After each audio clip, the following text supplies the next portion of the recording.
مرنے کے بعد مردے کے پیر کے انگوٹھے آپس میں کیوں باندھے جاتے ہیں؟ میں نے اکثر دیکھا ہے کہ جب کسی کا انتقال ہو جاتا ہے تو اس کے پیروں کو باندھ دیا جاتا ہے، کیا یہ کرنا ضروری ہے؟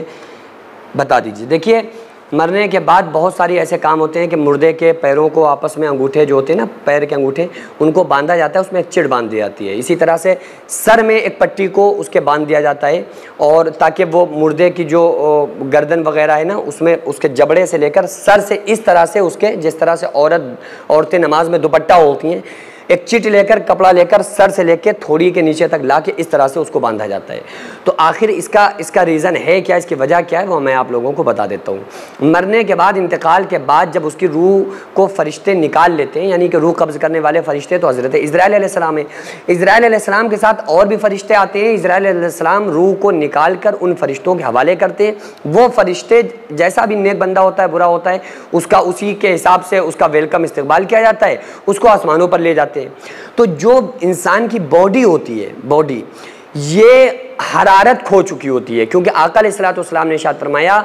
موت کے وقت ایسی تکلیف ہوتی ہے جیسے زندہ بکری کی کھال اتاری جاتی ہے، ایسی تکلیف ہوتی ہے جیسے زندہ چڑیا کو آگ میں بھونا جاتا ہے، ایسی تکلیف ہوتی ہے جیسے 300 جگہ تلوار سے کاٹا گیا ہو، ایسی تکلیف ہوتی ہے، ایسی پیاس لگتی ہے کہ اگر سمندر پلا دو تو پیاس نہیں بجھتی۔ آقا علیہ السلام نے ارشاد فرمایا موت کے وقت ایسی انسان کو گھبراہٹ ہوتی ہے کہ زندگی میں کبھی ایسی گھبراہٹ ہوئی بھی نہیں ہوتی ہے۔ تو فرشتے پیر سے پہلے روح کو کھینچتے ہیں، گھٹنوں میں لاتے ہیں، پیٹ میں لاتے ہیں، سینے میں لاتے ہیں، پھر منہ کے ذریعے سے دماغ میں آتی ہے، دماغ سے پھر گھوم کر وہ روح منہ کے ذریعے سے آ کر اس کو کھینچ لیا جاتا ہے۔ بہرحال جب اس کی پوری روح اکٹھا ہو جاتی ہے پوری جسم کی نکل کے دماغ میں، اور فرشتہ غوطہ مار مار کے اس کے اندر جا کے روح کو کھینچ کے لاتا ہے، تو جب اس کی روح نکل جاتی ہے تو جسم کی حرارت ختم ہو جاتی ہے۔ آقا علیہ السلام نے ارشاد فرمایا انسان کے جسم میں منو حساب سے خون ہوتا ہے، موت کا جھٹکا لگتا ہے، خون کا قطرہ اس کے اندر باقی نہیں رہتا ہے۔ تو جب اس کے اندر سے خون نکل جاتا ہے، روح نکل جاتی ہے، حرارت نکل جاتی ہے، تو گرماہٹ نکل جاتی ہے، تو اس کا جسم اکڑنا شروع ہو جاتا ہے، یعنی پھر جسم کے اندر سے وہ حرارت ختم ہو جاتی ہے کہ بندہ انگلیاں یوں کر رہا ہے، پھیلا رہا ہے، ہاتھ یوں کر رہا ہے۔ سوتے وقت آپ دیکھو نا، بندہ سو گیا، آپ جدھر چاہیں اس کا ہاتھ گھما دیں، جدھر چاہیں گردن گھما دیں، کوئی فرق نہیں، بہت آسان ہوتا ہے، بڑی آسانی سے آپ اس کو ادھر ادھر ہاتھ رکھ سکتے ہیں، گھما سکتے ہیں، کیونکہ اس کے اندر وہ روح ازلی موجود ہے، جو کہ بندے کا سو تو گیا ہے، لیکن اس کے اندر وہ روح ازلی، یعنی جو ہمیشہ رہنے والی روح ہوتی ہے، جو موت کے وقت نکلتی ہے، وہ روح اس کے اندر ابھی موجود ہے، تو اس لیے اس کا جسم اور حرارت پوری طرح سے کام کر رہی ہوتی ہے۔ لیکن جب انسان کی موت آتی ہے تو اس روح کو نکالا جاتا ہے، جس کی وجہ سے اس کے ہاتھ اور پاؤں اکڑنا شروع ہو جاتے ہیں۔ آپ نے یہ بھی دیکھا ہوگا کہ مرنے کے بعد اس کے ہاتھوں کو سینے پہ رکھ دیا جاتا ہے، تاکہ وہ سینے پہ ہاتھ آ جائیں، فوراً رکھا جاتا ہے کہ کہیں یہ ہاتھ اکڑ نہ جائیں۔ اور بعض مرتبہ اگر کسی کے ہاتھ اکڑ جاتے ہیں، تو میں نے بہت لوگوں کو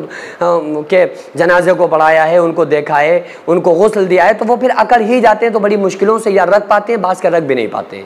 تو اس لیے مرنے کے فوراً بعد اس کی باڈی ادھر ادھر پھیل نہ جائے، اکڑ نہ جائے، اس لیے ان تمام چیزوں کو فوراً پہلے ہی سیٹ کر دیا جاتا ہے۔ اسی وجہ سے اس کی گردن کو جبڑے کے ساتھ باندھ دیا جاتا ہے تاکہ منہ نہ کھل جائے، اسی وجہ سے اس کی آنکھوں کو بند کر دیا جاتا ہے کہ غسل کے وقت اور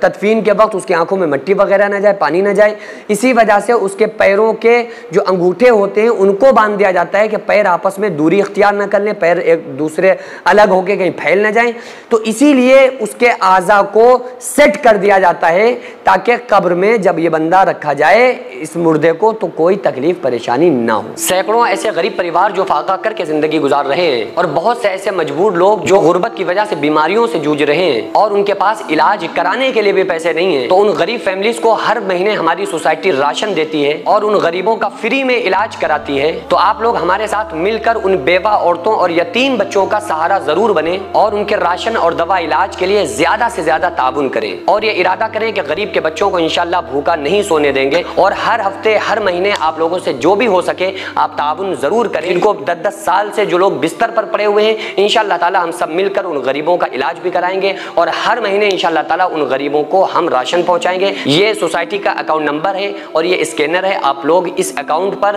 یا اس اسکینر کے ذریعے آپ غریب فیملیز کی ہیلپ کر سکتے ہیں۔